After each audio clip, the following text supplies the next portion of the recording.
അതെനിക്ക് രാഹുൽ മാങ്കൂട്ടത്തിന്റെ കാര്യം എനിക്ക് പറയേണ്ട ആവശ്യമില്ല. ഗവൺമെന്റ് ആണ് വരുമ്പോൾ അത് ഇലക്ഷൻ തന്ത്രം എന്ന് പറഞ്ഞ് തള്ളുന്നത് എത്രത്തോളം ശരിയാണ്? ഒരു പെൺകുട്ടി ആക്ഷൻ എടുക്കേണ്ട ഗവൺമെന്റ് ആണ് ആക്ഷൻ എടുക്കേണ്ടത്. ഏതാണ് പെൺകുട്ടി ആർക്കും അറിയില്ല. അതുകൊണ്ട് പാർട്ടി അതിനെ കുറിച്ച് ഒന്നും പറയുന്നില്ല. പാർട്ടി പറയുന്നത് സർക്കാർ എന്ത് തീരുമാനം ഇക്കാര്യത്തിൽ എടുത്താലും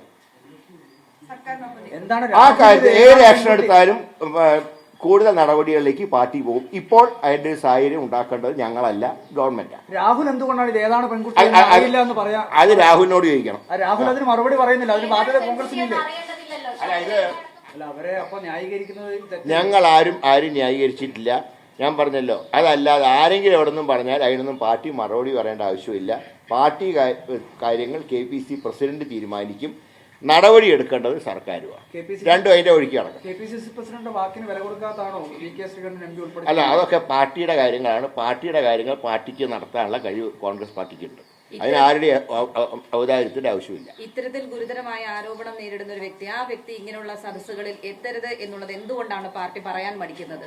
അത് അതിനെ സംബന്ധിച്ച് അങ്ങനെ വല്ല പരാതി വന്നാൽ പാർട്ടി കാര്യത്തിൽ നടപടി സ്വീകരിക്കും. അത് KPC പ്രസിഡന്റ് അറിയിക്കേണ്ടവർ അറിയിക്കും. ഇപ്പോൾ ഈ പുറത്തു വന്നിട്ടുള്ള പരാതി അത് ഗൗരവകരമാണ് എന്ന് അങ്ങ് ചിന്തിക്കുന്നുണ്ടോ? ഇപ്പോൾ ഈ പുറത്തു വന്നിട്ടുള്ള ഈ ഓഡിയോ ക്ലിപ്പ്, അതുമായി ബന്ധപ്പെട്ടുള്ള ചാറ്റുകൾ, ഇതൊക്കെ ഗുരുതരമായ ഒരു വിഷയമാണ് എന്നുള്ളത് അങ്ങ് ചിന്തിക്കും? ഞാൻ പറയുന്നത് ആക്ഷൻ വന്നാൽ തുടർ നടപടികൾ സ്വീകരിക്കും. അതിന്റെ ആക്ഷൻ വരട്ടെ, അത് ഗവൺമെന്റ് എടുക്കട്ടെ. പിന്നെ ഇലക്ഷന് വേണ്ടി മാത്രമുള്ള അഭ്യാസങ്ങളാവരുത്. കുറ്റം ചെയ്താൽ ശിക്ഷ അനുഭവിക്കണം. അത് ആരാണെങ്കിലും എക്സ് ഓർ വൈ എന്ന് ഞാൻ പറയുന്നില്ല. അത് ഗവൺമെന്റ് ആണ് ആക്ഷൻ എടുക്കുന്നത്. ഇതിൽ ഈ ജനങ്ങൾ എന്താണ് കരുതേണ്ടത്? കാരണം സസ്പെൻഡ് ചെയ്തു എന്ന് പാർട്ടി പറയുന്നു, പക്ഷേ സസ്പെൻഡ് ചെയ്ത വ്യക്തി ഇലക്ഷൻ അടക്കം പ്രചരണത്തിന് മുന്നിൽ നിന്ന് നയിക്കുന്നു.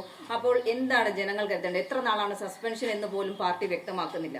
അത് കൂടുതൽ തെളിവുകൾ ലഭിച്ച് മറ്റേ ആക്ഷനിലേക്ക് പോകുമ്പോൾ സസ്പെൻഷൻ പുറത്താക്കലാവും. പക്ഷെ ഇപ്പോൾ അതിന് തക്കവണ്ണം ഒരു ആക്ഷൻ ഗവൺമെന്റ് പോലീസിന്റെ ഭാഗത്ത് ഉണ്ടായിട്ടില്ല. ഇതുവരെയായിട്ടൊന്നും നടന്നിട്ടില്ല. കാരണം തിരിച്ചെടുക്കേണ്ട KPC പ്രസിഡന്റാണ്. ഇതുവരെ അങ്ങനത്തെ ഒരു നടപടികളിലേക്കും പോയില്ല. പിന്നെ പാർട്ടി സ്ഥാനാർത്ഥിക്ക് വേണ്ടി ആർക്ക് വേണമെങ്കിലും പ്രചരണം നടത്താം. പക്ഷേ രാഹുൽ മാങ്കൂട്ടത്തിൽ ഇതുവരെ കോൺഗ്രസിന്റെ ഒരു ഔദ്യോഗിക വേദിയിലും പാർട്ടി പങ്കെടുപ്പിച്ചിട്ടില്ല. KPCC പ്രസിഡന്റ് പ്രതിപക്ഷ നേതാവ് ന്യായീകരിക്കാതിരിക്കുമ്പോൾ പാലക്കാട് DCC അധ്യക്ഷൻ ഉൾപ്പെടെ ഞാൻ കോൺഗ്രസിന്റെ സുപ്രീം KPCC പ്രസിഡന്റാണ്. അദ്ദേഹമോ പ്രതിപക്ഷ നേതാവോ അല്ലെങ്കിൽ AICC ജനറൽ സെക്രട്ടറിമാരോ പറയാത്തൊരു കാര്യം മറ്റാരെങ്കിലും പറഞ്ഞാൽ അതിന്റെ ഒരു ഉത്തരവാദിത്വം പാർട്ടിക്കില്ല. അതായത് അങ്ങനെ പുകമറ കാണിച്ച് ഇലക്ഷൻ ജയിക്കാന്ന് ഇടതുപക്ഷമോ BJPയോ കരുതണ്ട.